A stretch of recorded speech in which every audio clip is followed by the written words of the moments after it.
Bismillahirrahmanirrahim. Assalamualaikum warahmatullahi wabarakatuh. Bismillah, alhamdulillah, wassalatu wassalamu ala rasulillah. I'lam, ketahuilah, annan nikaha, sesungguhnya nikah itu sunnatun marghubatun, adalah sunnahnya Nabi. Wa tariqatun mahbubatun, dan juga jalan yang disenangi. Li'an nabihi, karena dengan sebab kita melakukan menikah, baqa atanasuli, maka akan langgeng keturunan manusia. Wadawama tawasuli, dan dengan nikah maka akan terdapat kesinambungan antara satu dengan yang lainnya. Faqad harradahu asy-syari'ul hakim, Allah dan juga Nabi itu sangat menganjurkan untuk melakukan menikah. Faqala azza min qailin, maka Allah Subhanahu wa taala yang Maha Agung telah berfirman di dalam surat An-Nisa, A'udzubillahi minasyaitonir rajim, fankihu ma taba lakum minan nisa'i mathna wa thulatha wa ruba'. Yang artinya fankihu, maka nikahilah, ma di sini adalah wanita ya, taba lakum, yang baik bagi kalian, minan nisa'i, dari wanita yang kalian senangi, mathna dua-dua, wasulasa atau tiga-tiga, waruba'a atau empat-empat. Al-ayah.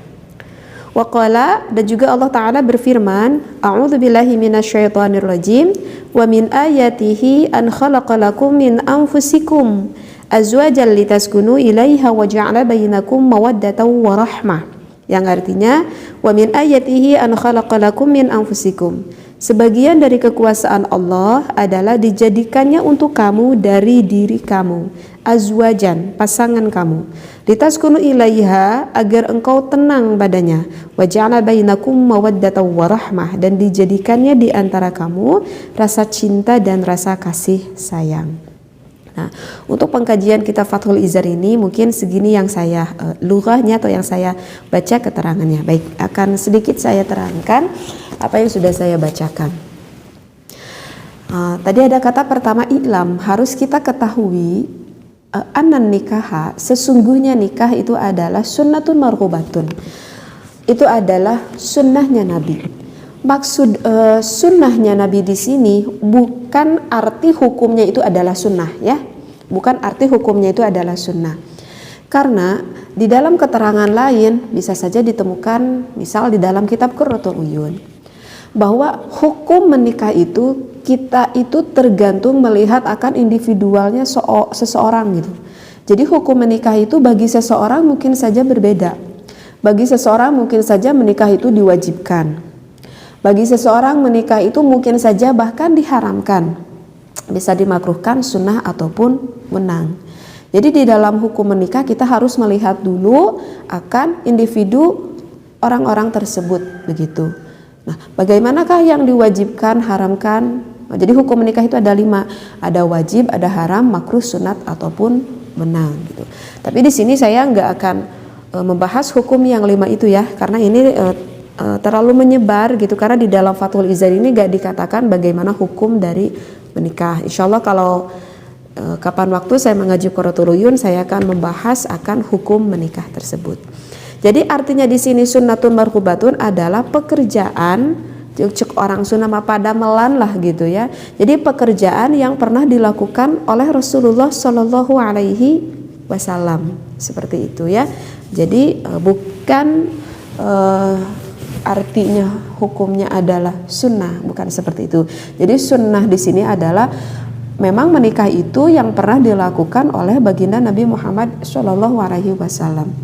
Bahkan bukan oleh baginda Nabi Muhammad saja, oleh nabi-nabi ataupun rasul sebelum Nabi Muhammad Shallallahu Alaihi Wasallam bahkan menikah seperti itu ya. Jadi semua nabi dan rasul itu menikah, kecuali ada Nabi Yahya dan juga Nabi Isa yang tidak menikah. Tetapi misalkan contoh nih Nabi Isa, kenapa Nabi Isa juga enggak menikah? Itu karena memang ada suatu alasan. Kenapa Nabi Isa tidak menikah? Karena kan Nabi Isa itu hidup pada zaman Bani Israel gitu ya.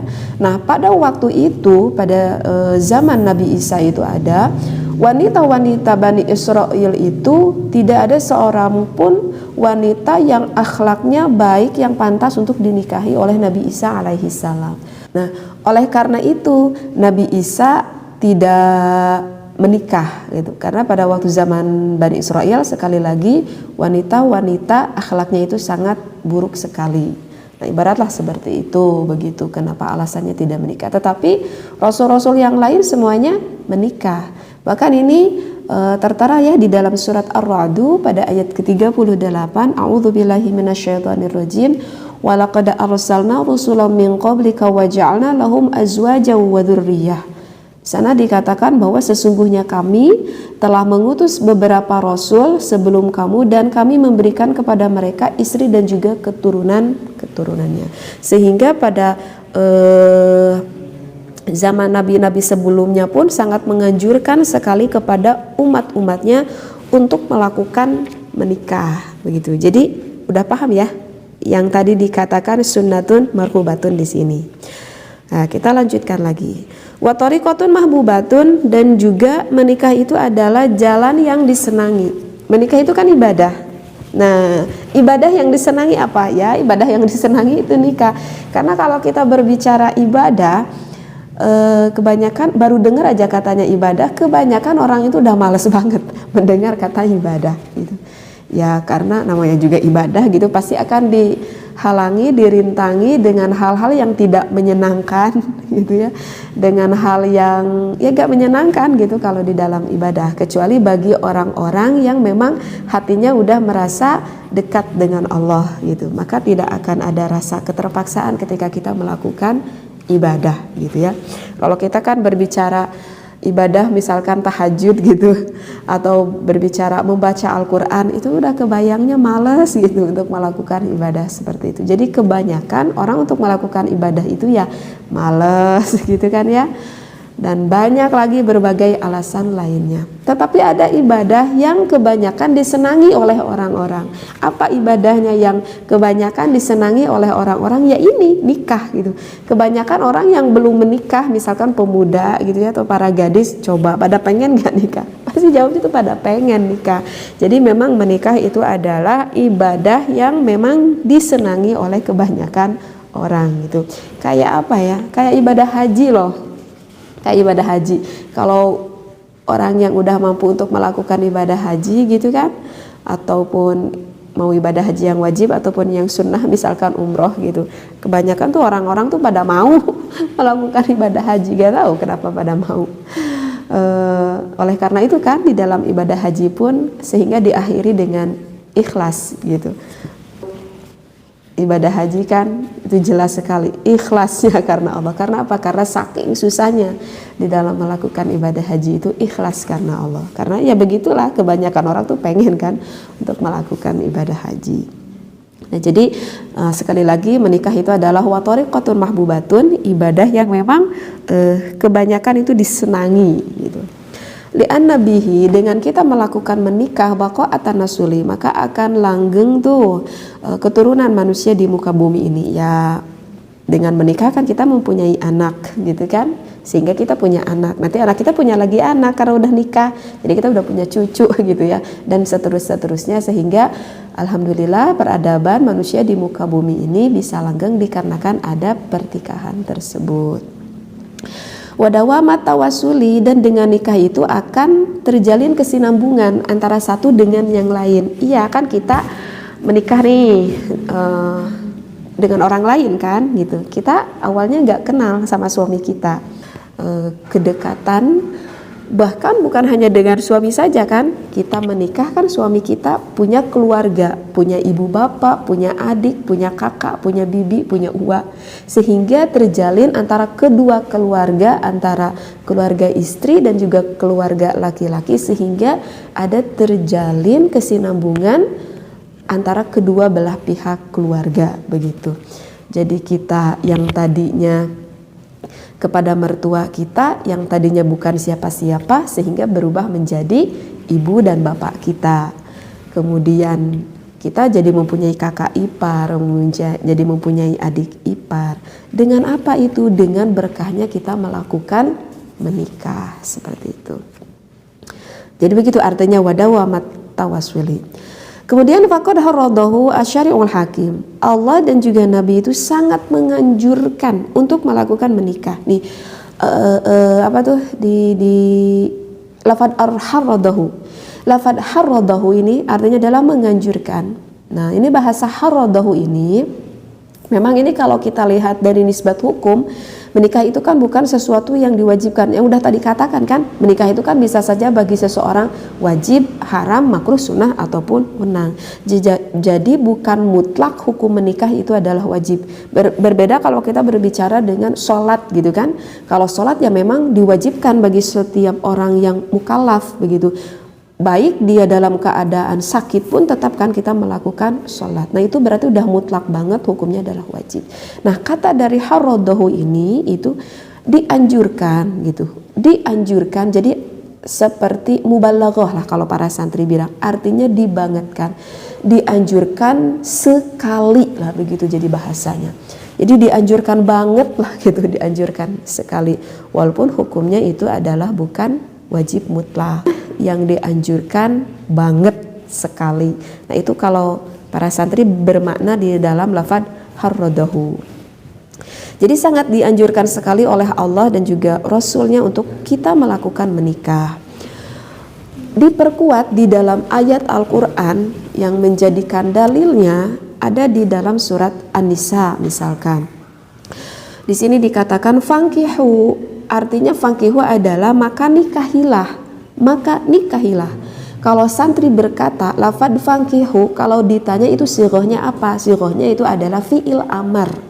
Apa itu fi'il amar? Fi'il amar itu adalah artinya kata perintah begitu. Jadi maka nikahilah, seolah-olah ini adalah kata perintah dari Allah dan juga Rasulnya. Maka nikahilah. Matoba di sini adalah wanita, matoba lakum minan nisa'i, dari wanita yang baik bagi kalian, dari wanita minan nisa'i, dari wanita yang kalian senangi ataupun yang kalian sukai. Kalau bahasa kita mah mungkin anu dipika bogoh gitu ya. Jadi yang baik menurut kita, kata yang baik itu sebetulnya sih itu tergantung kepada penilaian kita masing-masing gitu ya. Menurut kita wanita yang baik itu seperti apa? Seperti kita melihat kepada seseorang wanita yang cantik, wanita yang tampan kan gak bisa selaras disamakan begitu ya. Artinya mungkin menurut saya yang tampan itu yang hitam mungkin, yang tampan itu justru yang putih mungkin, itu kan beda-beda penilaian. Nah jadi wanita yang disenangi oleh kita, yang baik menurut agama dan yang disenangi oleh kita ya tentu itu keinginan manusia itu berbeda-beda seperti itu. Masna wasulasa waruba, mau punya istri 2 boleh menurut agama ini ya. Para wanita ini menurut agama jelas loh di dalam Al-Quran. Mau 2 boleh, mau 3 boleh, mau 4 boleh.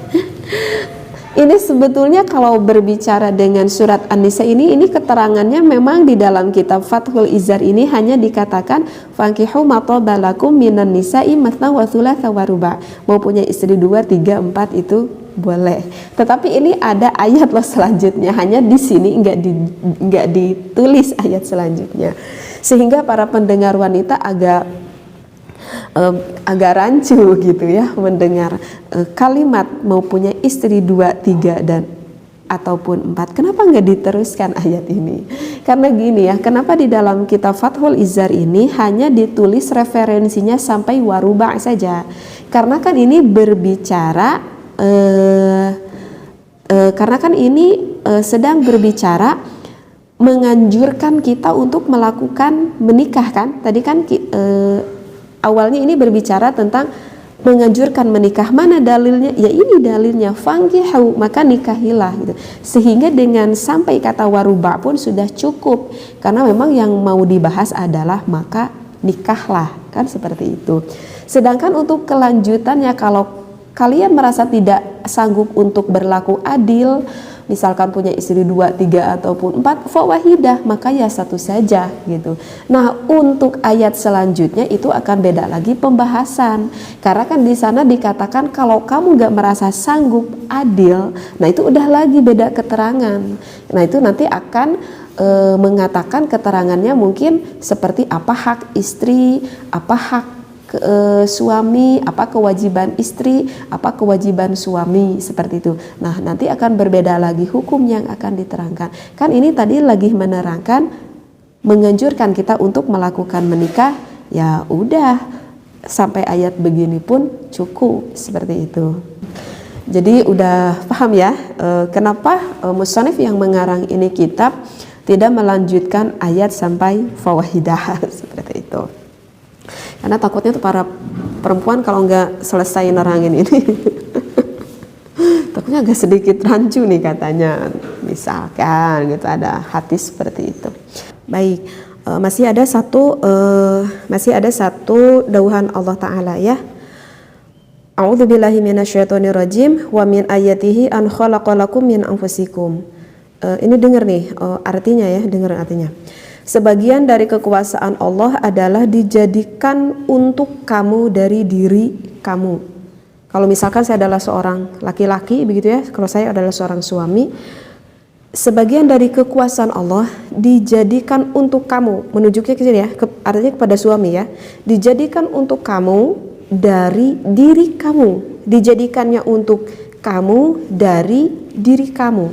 Apa maksudnya ini? Jadi ini menerangkan ketika Siti Hawa dibuat oleh Allah itu dari tulang rusuknya Nabi Adam alaihi salam.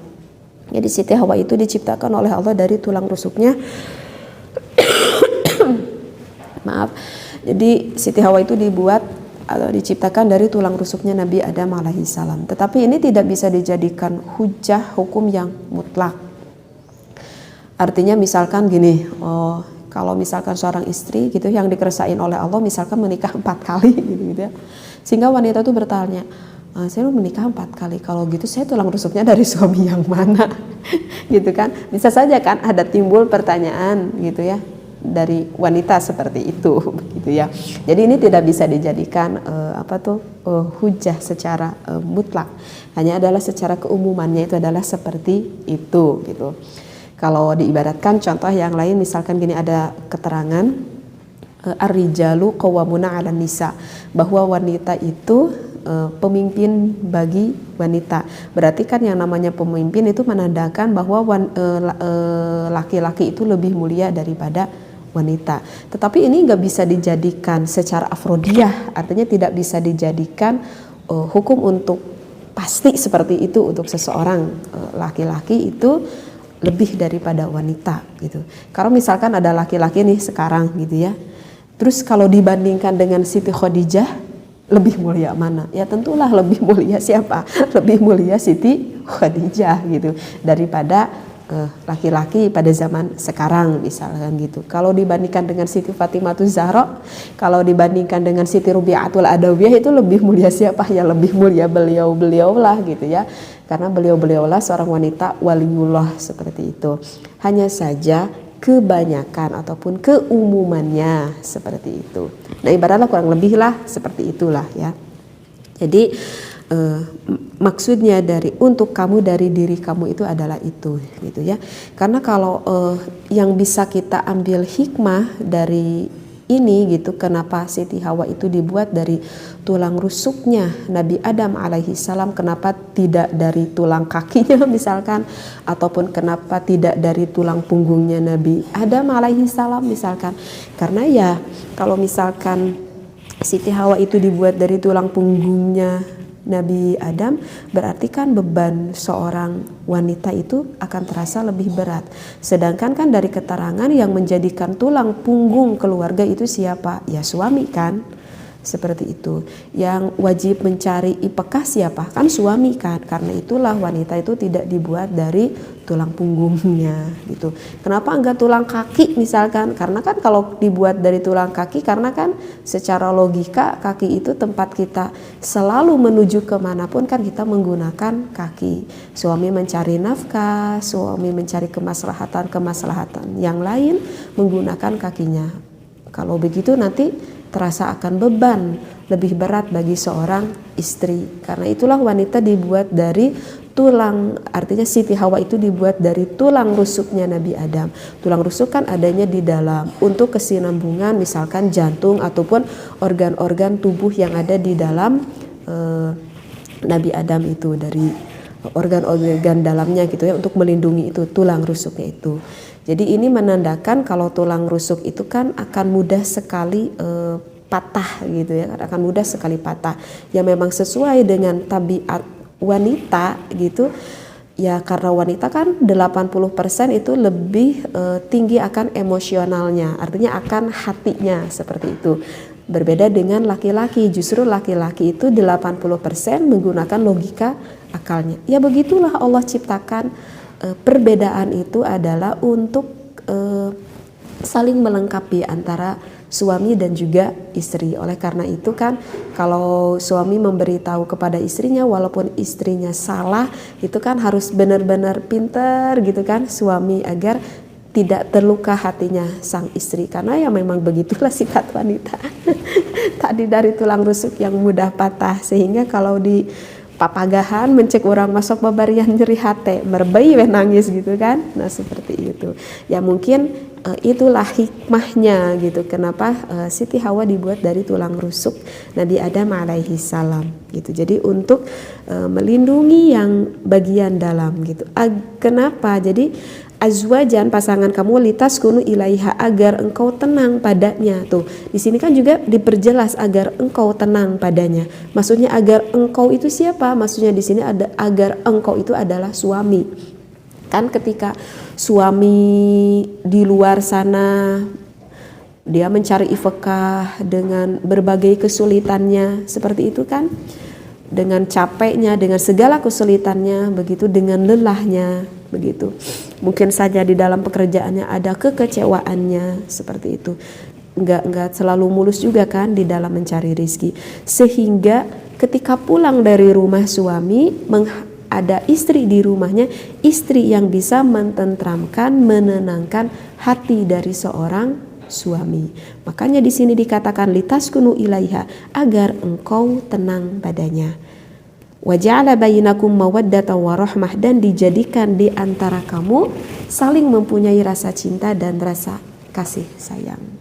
Wallahu a'lam, wabillahi taufiq wal hidayah. Wassalamualaikum warahmatullahi wabarakatuh.